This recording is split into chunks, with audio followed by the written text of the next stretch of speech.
Neil Brown just has that it factor, I believe. He's bought into the program. Everybody in the Big 12 is going to know his name, and all the quarterbacks are going to feel his pain. That underdog mentality's always been big for West Virginia. We're just heartbroken that we were not good at our jobs.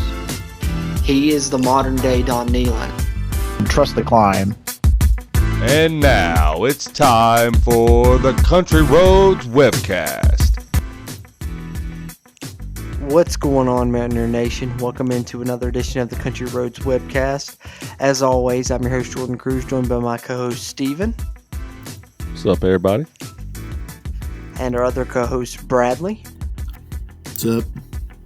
All right, so all back here together again, finally. First time in a while. It's good to be back all together here. I'm sure that the listeners enjoyed as well. But how y'all boys been doing? We've won 2 games in a row, so I'm doing good. Absolutely. I'm ecstatic. Same. I had to miss this last weekend's game because of employment reasons. But Yeah, other than I was that, there, but don't ask me how it went because I couldn't have told you. Yeah, I wish I could have been there. One of those, huh? Yeah, it was a fun time. Absolutely. Yeah, I had to go back through. I was telling Steven, I was like, I had to go back through and rewatch the game because I knew we won. I just didn't know how. Like, I was like, I got to figure that out. We played the way that we were capable of playing for a full football game for the first time this season. That's what happened. Yeah. I still don't know how we won. I just did not see that one coming, and it's a great surprise. Yeah, it's almost like this is the team that we were told about all summer. Seriously, like this was what I expected, and so it's finally just like there it is. That's what I needed.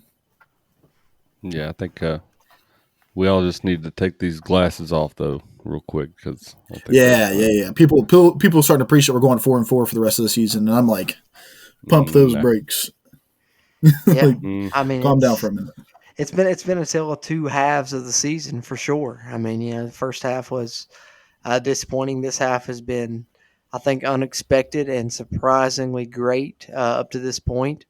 You take down Iowa State, a team that outscored you, 100-34 the past 3 seasons or something like that. And West Virginia puts 38 up in this game against, the number 1 defense in the Big 12, number 3 defense nationally, top 5 defense nationally. So I think a very unexpected performance for a lot of Mountaineer Nation, and a very happy, we're all happy here, of course, but, that's really proof of concept, I think, when you're talking trust the climb, what Neil Brown wants his program to be. I think we finally saw a glimpse of it in that one. So, I know we didn't get to do a live stream, but, we'll start this thing off with the same way we do as always. Thoughts on that win over Iowa State? How are you feeling moving forward? I know I'm trusting the climb. I think we've all been talking trust the climb, but final thoughts on that Iowa State victory. What do you got, Steven?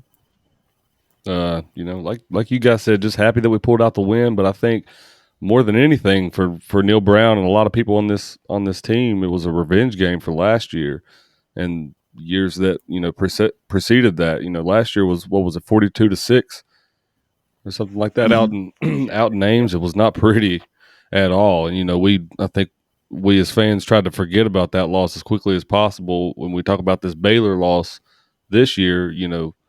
West Virginia played pretty well last season and still lost the game out in Ames like that. So I think more than anything, it was a revenge game. But like I've been saying, I felt like there was going to be a week, a game we didn't know when it was going to be, where this offense finds themselves and really starts to produce numbers like we know that they could and they were capable of, and they finally did that. And I think we played all phases of the football game for a full football game finally.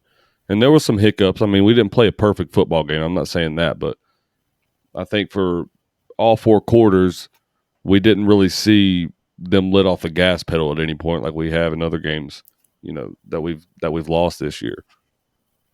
Because I mean, it was a battle. It wasn't like we blew them out. We still battled with them.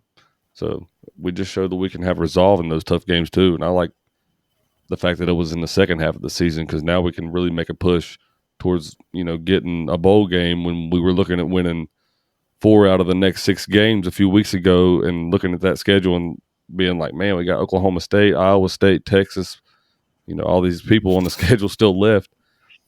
Now it kind of like dwindles it down. Now you only got to win 2 of the next 4.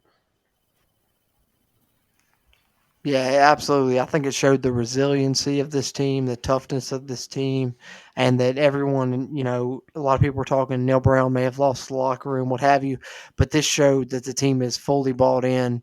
They're behind him. They're behind this staff. They believe. And I think that's the biggest thing that sticks out to me is the resiliency of this team and the toughness of this team. We've heard Neil Brown talk about it, wanting to build a tough culture, and I think you saw it in that game. As you said, Stephen, every time Iowa State would score, we would answer. It was, punch back. It was us right there. They were throwing us their best punches, and we were still, not backing down, still standing up, still staying in the fight. And that's big, I think, for this program moving forward and the culture that they're trying to build here. Trust the climb, as we've been saying here, and I think that's evidence of it right there. Bradley, what about you? Thoughts on that Iowa State victory?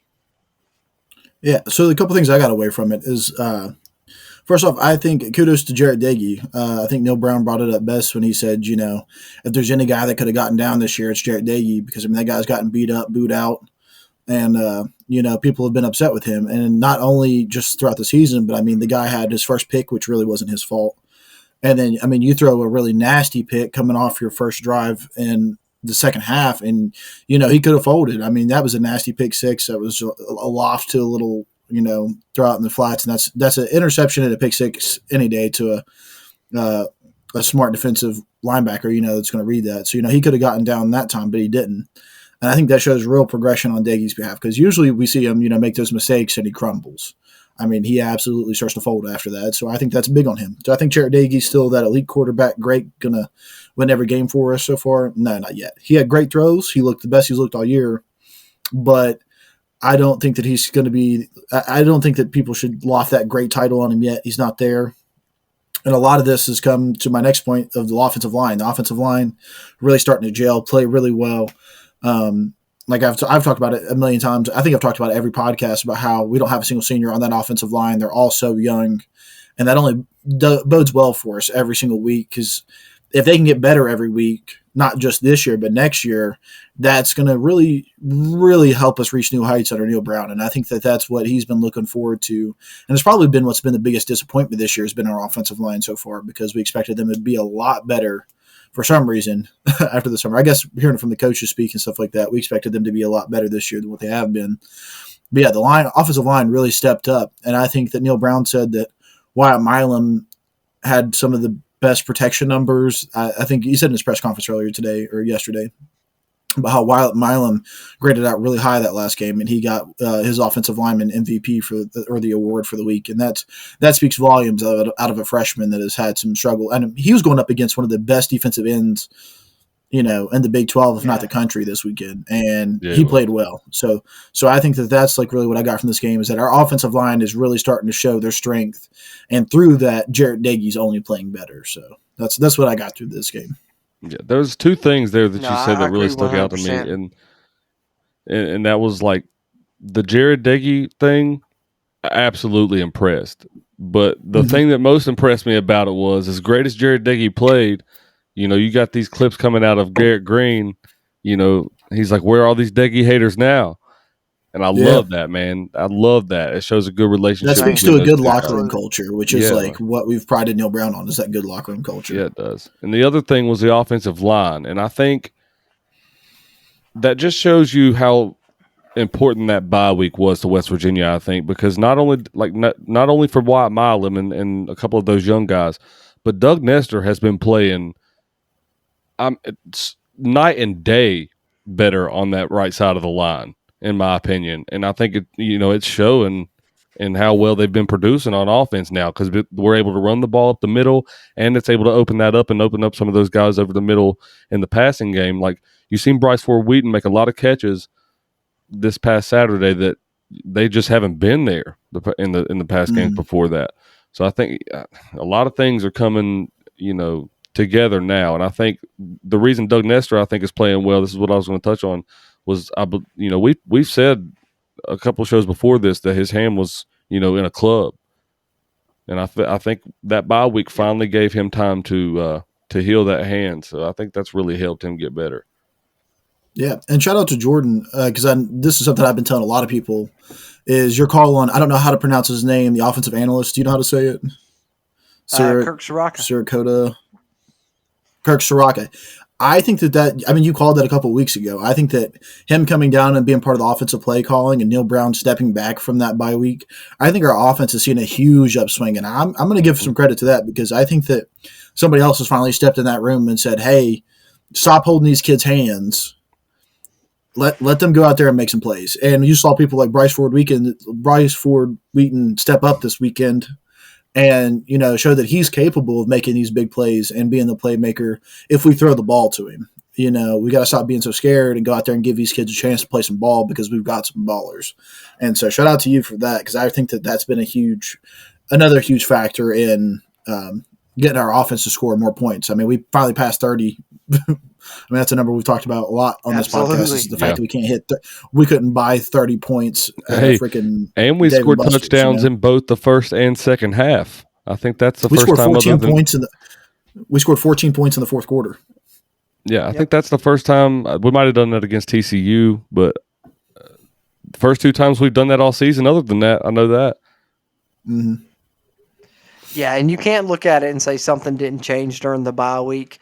I know, like you said, Bradley, I mentioned Kirk Soraka. I think, he was a good offensive line at Minnesota, then at Penn State last year, and he's someone that Neil Brown wanted to get his offensive coordinator initially and couldn't because he was a very hot commodity at the time.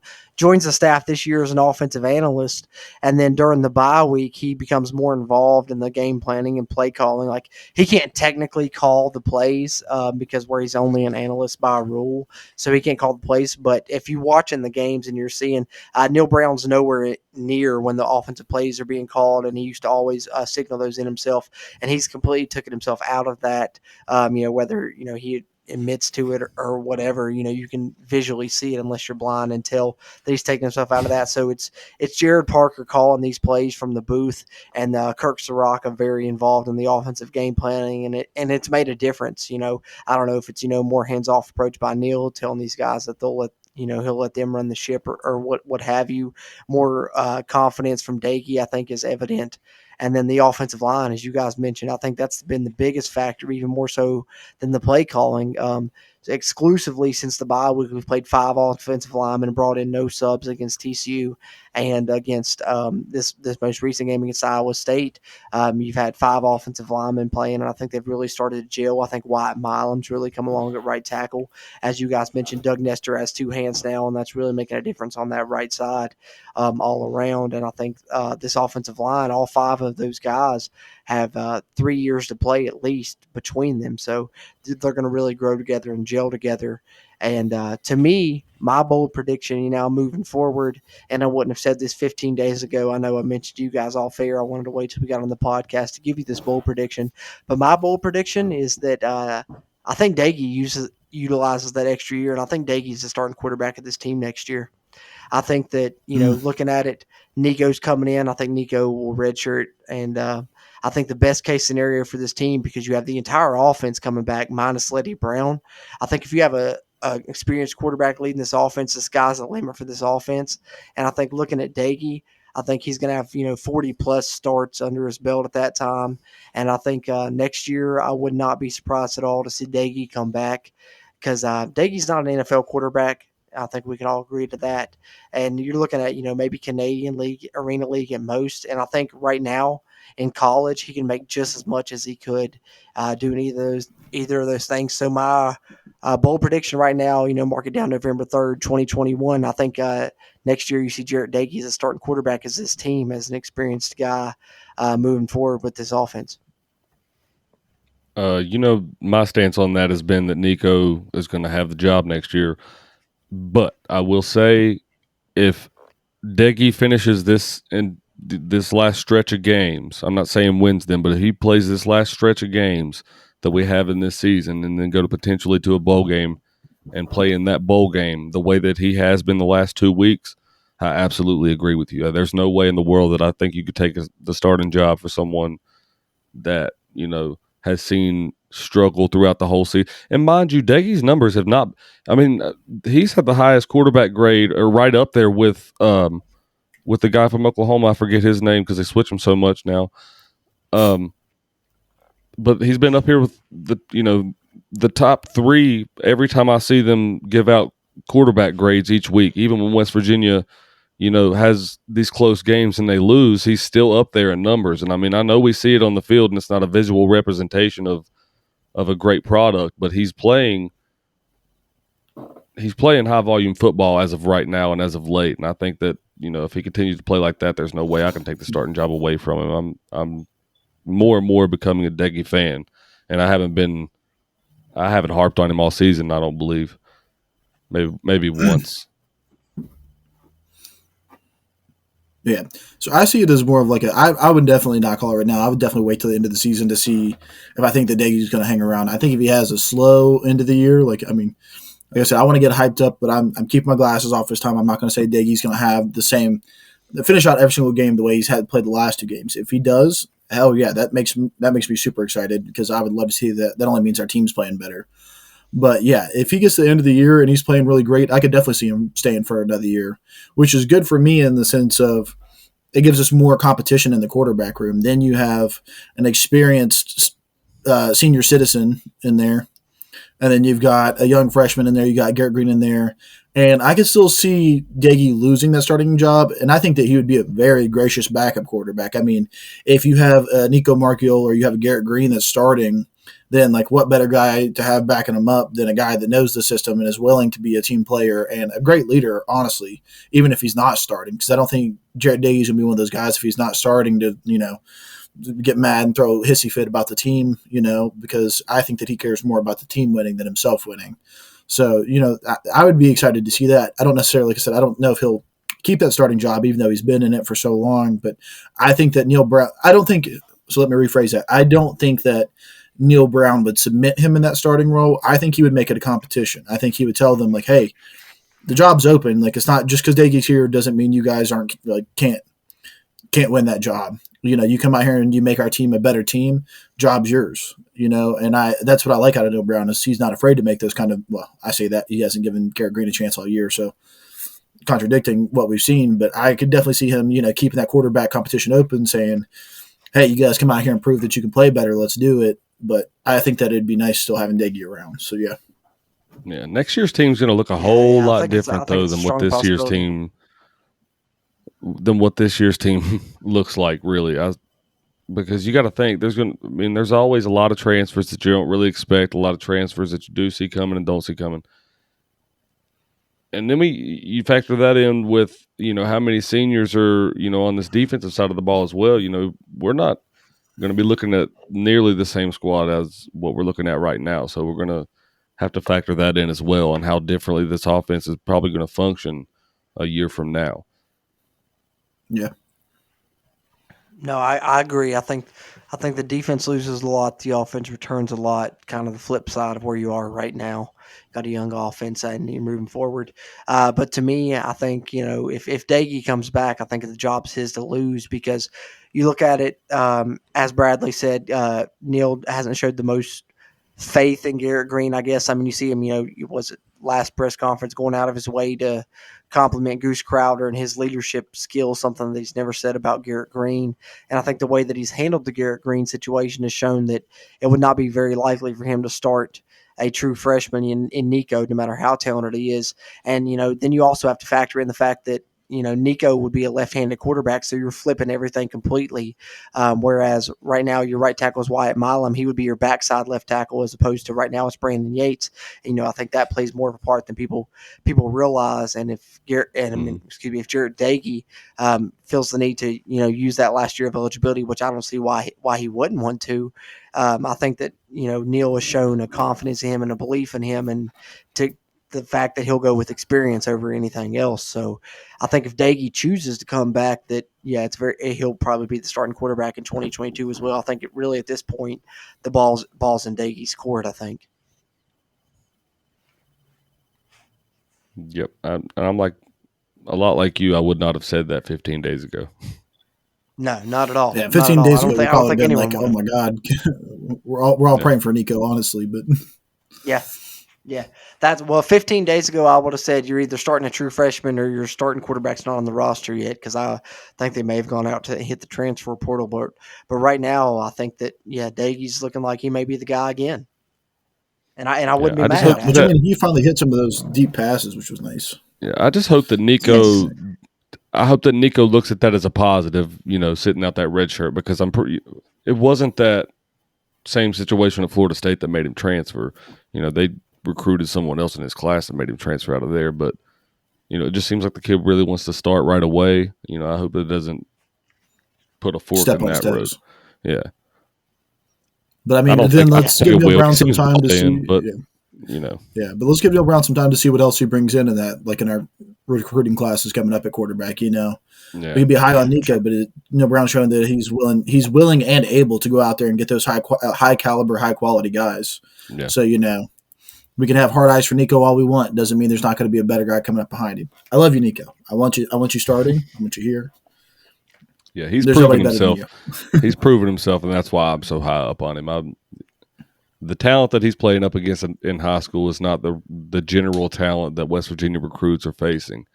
The talent that this kid's played against is top level talent for high school football.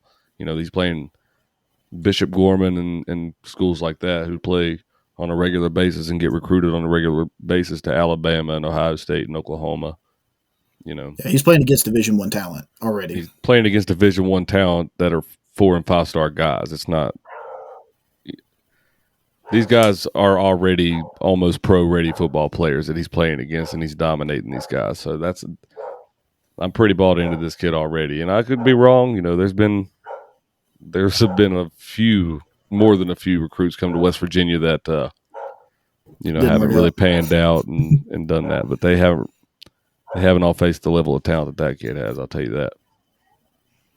Yeah, and I saw a tweet to this point in his just career yesterday that, yeah, exactly, and he has broken his school's record for passing touchdowns in a regular season. I think it was 29 that he has already, and they still have 2 regular season games left. So he's a stud playing against that tough competition, and I think that he's definitely the guy of the future. But I think he could benefit from a redshirt if he'd be willing to do so.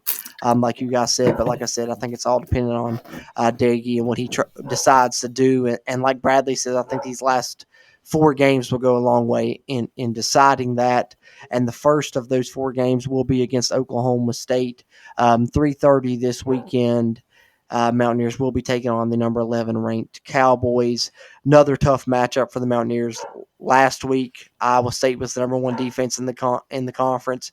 This week, Oklahoma State is taking over that spot, number 1 defense in the conference, top 10 defense nationally, and they've really done it with their defense and their running game behind Jalen Warren. But talking about that defense, West Virginia, faces a tough task going up against that defense. It's a lot different than the Iowa State defense. Iowa State mainly a zone team. We've seen that Oklahoma State, they play press man. They're going to really force you to come out there and make some moves to the line of scrimmage. West Virginia struggled in the past to do so, haven't beat Oklahoma State since 2014. So that press man has been a problem, especially since, Jim Knowles took over in 2017 as the defensive coordinator, and they went more to that aggressive, cover zero, bring the blitz, man up on the outside type of defense. And they have some studs, Malcolm Rodriguez, the linebacker, Colby Harville-Pill in the secondary specifically, but studs all over. Tough task for West Virginia.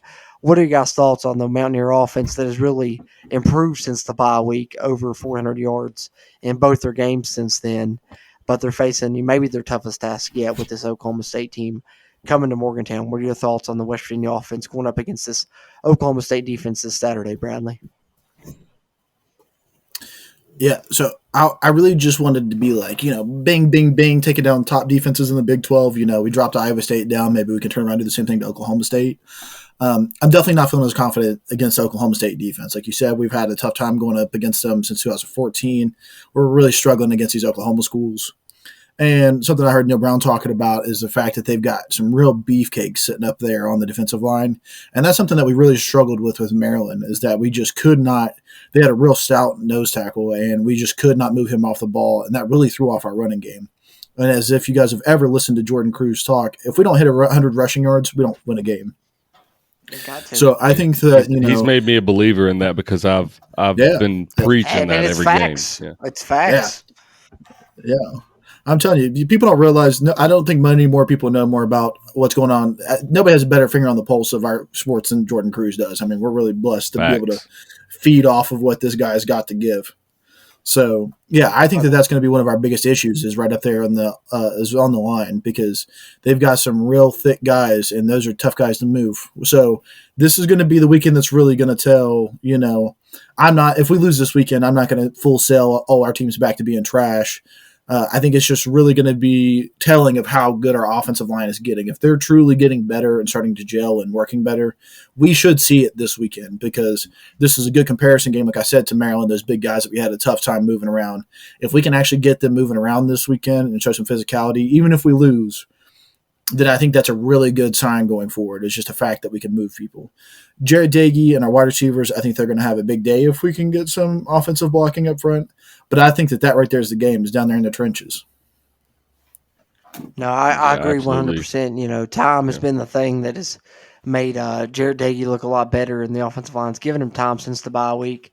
The offensive line's looked improved since the bye week, and I think this is a game where you really need that. You need Dagey to make good decisions as well if they bring that zero blitz, and he has to find his hot read and get that ball out quickly. And we'll see if Dagey's decision making continues to be impressive as it has been since the bye week. But the offensive line I think has shown improvements, but this is a tough task for them. Big Hog Molly's up front for Oklahoma State, and the rushing game's got to get going. That's what gives West Virginia success, as you mentioned, Bradley. If they get over 100 rushing yards, it's automatic victory up to this point under Neil Brown. I think it's 11-0 or 12-0 now. So, the rushing game's definitely key for West Virginia, and this offensive line continuing their success is big. Stephen, what are you looking at when you see this West Virginia offense going up against this Oklahoma State defense? Yeah, I'm the same exact as you guys. I think it's right down there in the trenches. It has to be. I don't think you can look anywhere else than that when you look up, at what West Virginia has had to grow upon themselves, and then what Oklahoma State's been most dominant at this season, and that's up front on the defensive side. And but really, what makes me most mad about this game is that they've got another big hog molly, as you like to put it, Cruz, on the offensive line that West Virginia had a few years ago, and that's Josh Seals.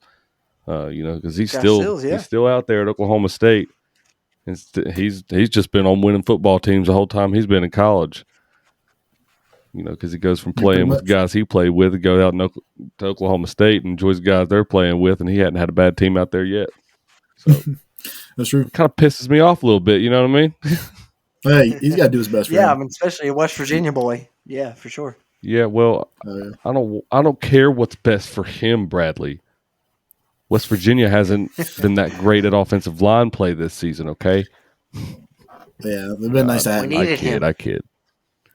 Yeah, and another thing when we're talking about the run game is, Tony Mathis has looked good. Yeah, that break-in number 9, whatever his name was, because that's the defensive end. Yeah, Tony Mathis looked good, which is so glad you brought very that up. encouraging coming in, especially losing Michael Laughlin. We're going to need some more, we're going to need a little bit more variation because, that's a lot of blocking that we're losing. So there's a little bit more hits on Letty Brown. TJ so it's nice that we got a competent. TJ Banks looked good. Did not look bad. He looked good. Oh, I like him a lot. I like the way he ran well. Bro, I was a big fan of him. That's somebody I really wanted to talk about during this podcast. And just like TJ Banks showing up at a pivotal time. He's got to step up, and he did so. Yeah, he deserves the shout out. Like you said, Mike O'Laughlin out for the season. We've learned now, as well as Nick Torrey Fortune. If you flip over to the defensive side, Charles Woods really stepped up there. But TJ Banks definitely stepped up. I know I was worried about our run game when I figured Mike O'Laughlin was out, but TJ Banks stepped up, not only blocking wise, but he had 3 catches, 35 yards, I believe it was. Some really tough things. And surprisingly enough, TJ Banks was actually our second highest graded player according to PFF. So that guy really stepped up in a big way, and we need that moving forward. Yeah, it does. Wow. I didn't really realize he was graded that high, but I knew he played at a high level because he didn't. I don't think we looked like we skipped a beat out there. He looked like a little bit better than Mike O has this season, to be honest with you. Yeah. Yeah. Yeah, I mean, he really gave us an option that we didn't really have beforehand because usually our short routes are not. It's either we got a slant or we got a little screen pass or not screen pass, but a little pass out to the flats to Letty Brown, and that's pretty much all we've had in the short game. Where we're running like a slot, wide out screen or something like that. So TJ Banks really gave us that real short game right there. We could just dump it off to him, 3 yards past the line of scrimmage, and then he got 6 more. And so that was really crucial. Yeah. No, I agree. He stepped up. He stepped up in a big way, as did a lot of those guys along that front, the offensive line, as we've talked about.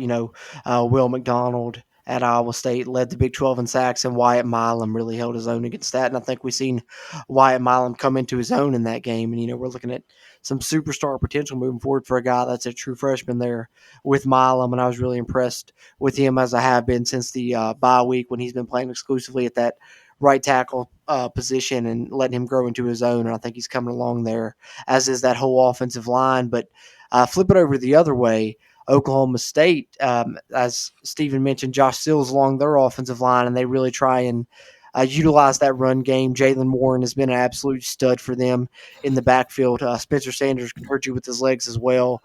But, you're talking about a guy in Jalen Warren that we're probably going to see get 25 to 30 carries in this game, and they really want to establish that run. And then if you bite up on that, they got 2 speedy receivers on the outside. West Virginia's defense, though, has been solid in recent weeks, but this is going to be a good matchup to see if they can stop that Oklahoma State run game. What are your thoughts on the West Virginia defense going up against this Oklahoma State offense, Stephen? I actually think that they fare pretty well. I know that Oklahoma State's offense has, they haven't played very bad this season. They've been pretty good. They haven't been very elite, though. But West Virginia's defense right now, I think, is starting to come into themselves as well as a lot of the offense is. And the defense hasn't played bad for most of the season, in my mind. I think that, that's what kept us in games for the most part. But, I think West Virginia, especially on the backside, the only person that I'm really worried about is Sean Mahone, and he really hasn't played bad in the past 2 weeks. He's given up 1 or 2 catches that I think are kind of suspect, but for the most part, I think he's played a lot better than what he did, previously before the bye week. But, I really think that as long as the backside on this defense stays intact, we should fare pretty well, because the defensive line for West Virginia has really started to play top tier. They've been playing top tier, but I mean, these past few weeks, man, they have really been lights out. They've been getting back there a lot. I already knew they were good, but they've been impressing me a lot the past few weeks. Yeah, I mean, Mesidor's been facing double teams, still making plays. You've really seen Jordan Jefferson come on in recent weeks. Eddie V, the true freshman from, I believe, Finland, he's been getting some play in the recent weeks and been looking good. And I think Dante Stills is playing the best football of his career in recent weeks. I think he has 6 sacks on the season now. Huge one there against Iowa State there on their, final drive to really help West Virginia seal that thing. And the West Virginia defense really been coming along. Josh Chandler-Samito on the next level, playing out of his mind. I think 72 tackles already on the season with 4 games to go. And then in that back end, Darryl Porter's really, started coming to his own. That's a lockdown corner right there. I don't know if you guys knew that.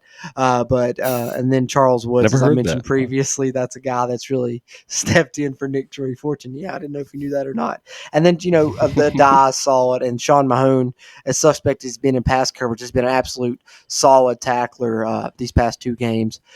Bradley, what have you seen from this West Virginia defense that you like as they face a tough task against this Oklahoma State offense? Yeah, and I mean, you guys covered a lot of it, so I'm just going to try to hit what I think that hasn't been hit. Real quick, I think Sean Mahone's kind of like the defensive Jarrett Dagey. Plays really well, but his bad plays are really bad. It's like when he has a bad play, it's like a touchdown, And I guess that's just like the downside of the position, because he plays so well, and then it's just like he messes up once and it's 7 points, and that's just like so tough to watch. So my thing, looking at this defense this weekend, I want to see a game where we don't have a blown assignment. I feel like it's been every single game a team scored a touchdown off of us, just because we haven't been where we're supposed to be. And I mean, that could be Breece Hall's first run was a blown assignments, like missed being in the wrong holes at the wrong time and still catching touchdowns where we got no defensive back around him. I want to see at least one game where we make them work for every touchdown. Not giving them one or two that they just we hand it to them, and I feel like that's happened at least once every single game so far. So that's still just something I look at, and I would like to see more improvement in that aspect. But some of the guys you guys talked about, I've been really impressed with Charles Woods. I think the guy's played really well, stepping up into that position, filling in for Nick Troy Fortune, who's going to be out for the rest of the season. And I think that Josh Chandler-Samito is an all Big 12 first team. I don't know how you argue against that. That guy is playing phenomenal football. Absolutely, he is. Yeah, facts. Yep. I think we would be remiss if we didn't mention that in both of the top 25 victories the WVU's had this season, in Mountaineer Fields, the goal line stands on the final plays have been great defensive plays. Those whole games. Just speaking of those two specifically, defensive unit was solid the entire game, other than maybe those one or two plays where they give, like you say, that one of those big plays that somebody gets lost. It's been Sean Mahone. As much as I love Alonzo Adai, he's given up one because of a blown coverage and a missed assignment because he got switched onto another guy and the other guy didn't pull back. And really, it was Zoe's fault because he's supposed to stay back. The way the defensive scheme was, Zoe's supposed to ride the guy to the top, and the other guy's supposed to slide over with the guy cutting to the middle, but it didn't work like that. So there are, things that get, lost in coverage. Like a lot of stuff in football, it's all about learning what assignments you've had on specific plays. But this defense, really, for the most part, they don't play bad football ever, in my mind, other than those big plays that they give up. They know their assignments. Our defensive line and our linebackers are really, really damn good. Yeah. Yeah, even in the Baylor game, you can make an argument. They've allowed big plays, but the red zone defense and the third down defense has been phenomenal. Absolutely. And I think I saw a stat somewhere on Twitter the other day talking about how since in the last two games since the bye week, because we like to go back to that bye week, because if you can't tell that there's been a change from the bye week, then you're just not looking. You're just not watching. And I think that they said on first down plays, we've gone from giving up a little over 7 yards on first down plays on the defense to giving up a little over 5 yards a down, which 5 yards still feels like a lot on first downs, but you still got some of those big plays on first downs that we've given up. And it's just like, we're doing a lot better about putting people in these, second and long, third and long positions. And that's just where our defense thrives, which is probably why we're seeing some more interceptions and some more turnovers, just because we're forcing people to try to make those bigger plays when we're covered for it, and we're making plays on balls, which is what you want to see. It's really, really fun to see that happen. So that's only doing well for us. So yeah, a lot of different guys making plays on balls too on defense. They've been way more aggressive. Yeah, absolutely. Mm-hmm. Guys have really been pulling that trigger, as the coaching staff likes to say, and they've been very aggressive, jumping routes and flying to the football, and that's what you want to see from your defense. And I think the big difference in these past 2 weeks has been they've been creating turnovers, whether it be if the ball's on the ground, they're jumping on it, or if they're jumping in front of a route, getting an interception. That's been a big change for the defense. Not only have they still been tackling solid, still been around the ball every play, but they've been forcing turnovers.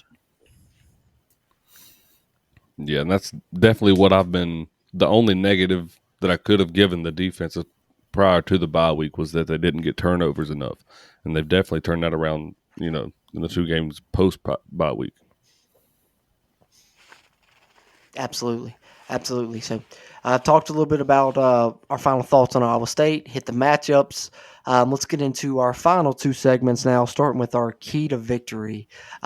What are you guys thinking? What's going to lead the Mountaineers to a 3rd consecutive victory, which will be the first time ever with 3 consecutive victories since Neil Brown took over as head coach? They've won 2 in a row a couple of times, but never hit that 3 in a row victories. But, playing a Mountaineer Field 2nd consecutive game would be another ranked win under Neil Brown's belt. But what's going to help them get to that? What's your key to victory in this one, Stephen? It's got to be the offensive line against their defensive line. I think those guys up front have to really get a push on those guys and drive them back for us to be able to get run space and then in turn open up the passing game at all. I think it's got to come down to what those guys do up front. So Yeah, I don't think, like I said earlier, I don't think I like it's that. that's the glaring problem for this game in my mind. I don't think West Virginia's line is going to be able to hold that. I guess that kind of gives my prediction away, but Hey, no, I agree. It's going to be a battle in the trenches for sure in this game. Whether you look at if West Virginia has the ball, if they're trying to defend Oklahoma State when they have the ball, it's going to come down to that battle in the trenches, I think. But Bradley, what about you? What do you got as your key to victory for the Mountaineers in this one? Yeah, I'm hitting them with that big. I think it's going this way. 1-0-0. We got to hit those 100 rushing yards. Cruz has been on it all year, and Crucial. I'm going to get behind it too. It's got to be. If we don't get 100 yards, we're not going to win this game. No matter how bad we want to, if we don't hit 100 yards, it's not happening. very true. 100 yards rushing. I don't know if I said that. 100 yards rushing. We got to hit 100 yards rushing in order to win this game. Offensive 100 line's yards got to rushing. get a West push to Virginia get the 100 remains yards. undefeated. Yeah, West Virginia remains Mhm. undefeated under Neil Brown since he took over in 2019. If the team has 100 rushing yards, they haven't lost. So that's definitely always, I think, a major key. And I'm going to go that way as well. I've went that way the past couple weeks. The run game for me is the key to victory. But I think in this one, I'm going to go with more along the lines of stopping the run. I think if West Virginia can stop the run, they stand a great chance. Jalen Warren has been a weapon for Oklahoma State all seasons. He's had a couple games over 30 carries and really been the guy that gets it going for them. As I said, Spencer Sanders hurt you with his legs as well. But I think if you make him one dimensional and have to force him to throw the football, West Virginia has a great chance in this game. So I think if West Virginia stops the run, they've got a good chance. So my key to victory is stop the Oklahoma State running game. So that brings us to our final segment here on the Country Roads webcast. I appreciate you joining us here. If you have all three of us back together again, it's been a great show. Follow us on Twitter at WVU Country Roads. We'll have our live stream coming at you Sunday for our Oklahoma State reaction. I'm going to get that back going. Missed a couple, but we're going to be back with it with you guys on Sunday. So check that out on our Facebook and on our YouTube. Just search Country Roads webcast and subscribe to us there if you haven't already, as we continue to get the video side of this trying to grow up here in our fourth season of the Country Roads webcast. But that being said, our final segment here, as always, we're going to get into game predictions. So, what do you guys think here for the Mountaineers against Oklahoma State on Saturday? What's your prediction for this one, Bradley? So, real quick, I want to say we are only 2.5-point underdogs, which is not what I was expecting. I wanted to throw that out there real quick. So, I think it's going to be a close one, but I think that Oklahoma State's still just going to have our number. I would love to see consistency. I mean, I just want to see us consistently compete with these guys, but it's really hard for me to come out and say that we're going to win this game when, we've looked better, but I can't. If we can stay consistently better, then we have a chance of winning this game, and I think that we're going to have a chance to win this game, but I think it's going to come down to 27-21 Oklahoma State. Yeah, I'm right there with you. I'll go ahead and throw mine out, and then we'll toss it to Steven. But I think that it's going to be, West Virginia's going to battle, I think, as well. But I'm pretty close to you. I got Oklahoma State 31-21. I think that their defense is really tough, and I think West Virginia has struggled with their defense in past, and I think that continues. We saw back, the first year under Jim Knowles when they kind of started using this attacking, man press coverage, get in your face system. They shut down guys like David Sills and Gary Jennings. They really struggled to get off that press man coverage.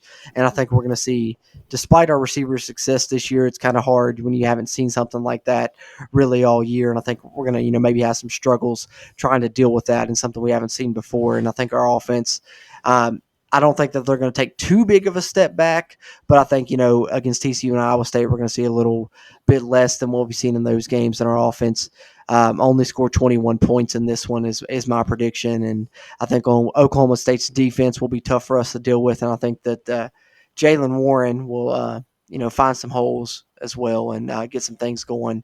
And I got Oklahoma State scoring 31, and I just don't think we'll be able to match that. So I got a 10-point victory for Oklahoma State, 31-21 is my prediction in this one. Steven, what about you? I'm actually a lot like you guys. I don't think that West Virginia is going to have, the firepower on offense to be able to keep up with them on Saturday as well as they've been playing. I just don't think that they can consistently do that. And until they can show me that they consistently do that, I can't, I can't pick them to do that. So a little bit more high scoring than what you guys got. I got West Virginia losing 38-27 or 38-28. Sorry. Yeah, if they win this game this weekend, though, they're going to make a believer out of me, and I probably will pick them moving forward to win the rest of the games because if you can Yeah. play, If somehow we pull out this game this weekend, then Yeah. we look good for the rest of the year. yeah, I absolutely agree, and I think that we finish strong with a bowl win in a very strong way to finish out the season if that is the case. But right now, I don't know if that's going to be the case. Not the way I thought we'd be hitting 8-4, but Yeah, Yeah, I mean, I'd take 8-4. I don't think anybody would pick that to be the way we finish 8-4, but No. anybody would take 8-4 with the way this season started. I'll guarantee you that. mm-hmm. Absolutely. Yeah, no, I agree. I think that if West Virginia wins this one, I think Texas is a toss-up, but I've got us beating Kansas State and Kansas. I think that the Iowa State win, to me, I think that West Virginia's going to get a bowl game at this point. What do you guys think? West Virginia bowl bound at the end of the season now? And that's something I wouldn't have said prior to the bye week.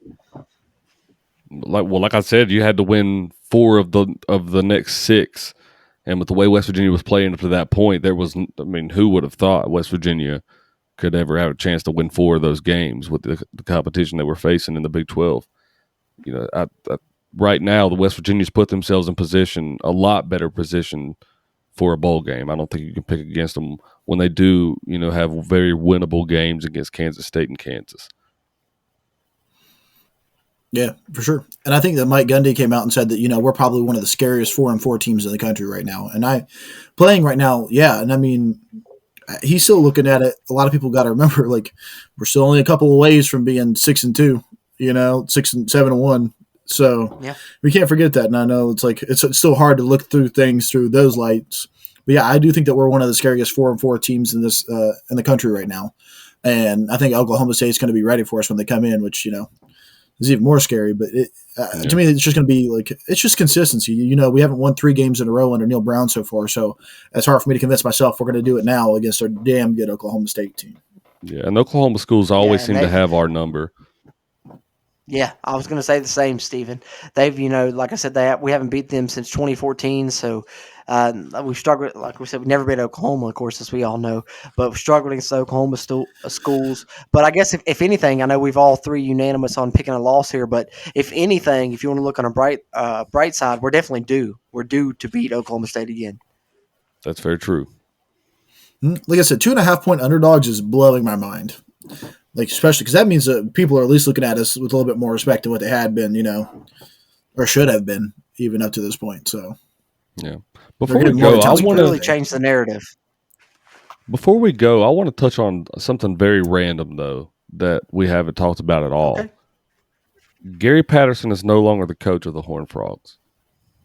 Yeah, what a man! That's going to be weird, isn't it? The guy's got a statue outside the stadium. Yeah, that's what, and they fired him. How do you not let the dude finish out the season? That was my whole thing. Apparently, well, from what I heard, they offered him. They were like, "You can finish out the season," and he was like, "No, I'm good. I'm done." It's probably a smack in the face for how he's being let go for how much he's done for that program. It's not like, I mean, I get it. One season, and this season hasn't been that great for them, but. Man, but I mean, I hope they realize the second he got fired, I think the next couple of days they had 2 or 3 guys decommit immediately. Yeah. And I mean, they're just going to keep Patterson made TCU football. Mm-hmm. I mean, kids are going to TCU for Gary Patterson. Let's make no lie of it.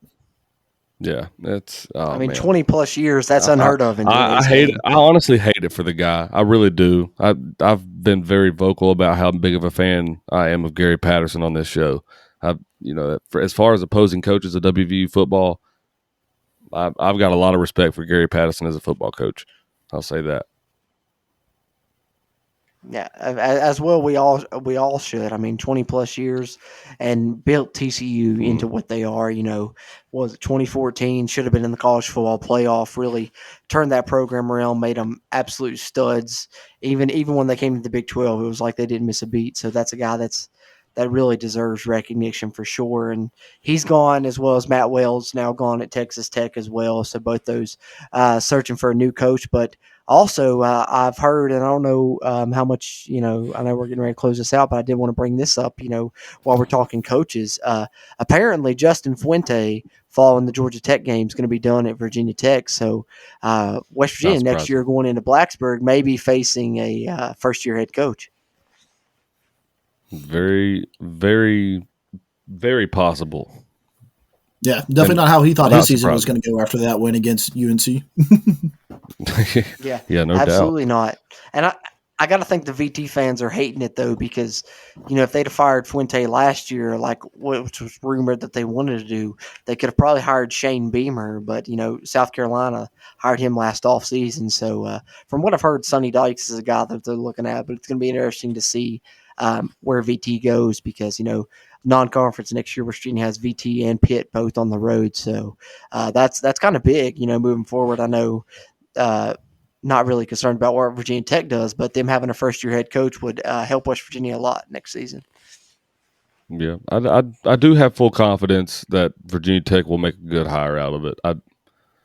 I think they rushed the hire with Justin Fuente a little too much in my mind. I think replacing Frank Beamer was not something that anybody wanted to do at Virginia Tech, and so I don't really think that they took the time to study on the guy that was really the right fit for Virginia Tech at the time. So I think this time, knowing how they've been in other moves, in the front office of things out there, I think that my prediction is they make a better hire this time, in my opinion.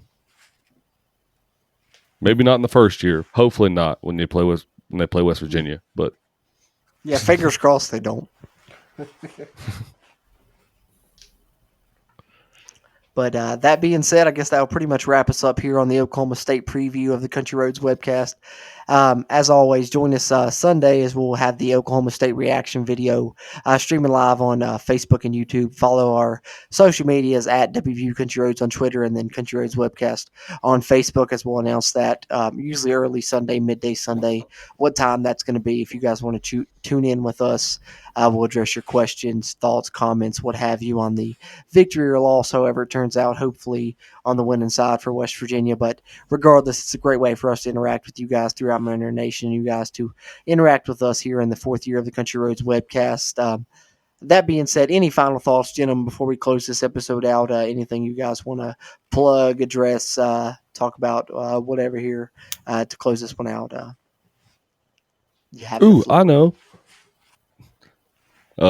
Yeah, we're getting ready to start doing the basketball podcast, guys. So be sure to look out for that one. Yeah. We're probably going to be dropping those most of the time on Tuesday and Thursdays. If the games happen to, conflict with that, then we'll move it a day before or a day ahead, depending on what day that game is. Maybe even on Sundays. But we will be doing the podcast version of this year, and really excited to do so. So make sure you be on the lookout for that, guys. Yeah, absolutely. CRW Hoops coming at you. Definitely check that out moving forward as the basketball season is about to kick off here about a week or so. So any final thoughts from you, Bradley? Nope. I'm good to go. All right, that'll pretty much do us here. Glad to be back with you two guys, all three of us together. Happy to have it, and hopefully moving forward we'll have more of that here as we get ready to close out the football season here. A few games left in 2021, and the Mountaineers hopefully continue on the winning side of it. That being said, as always, I'm your host Jordan Cruz, and for Steven and Bradley, until next time, let's go Mountaineers. If you really want to know, then come on, let's go. Take a stroll down those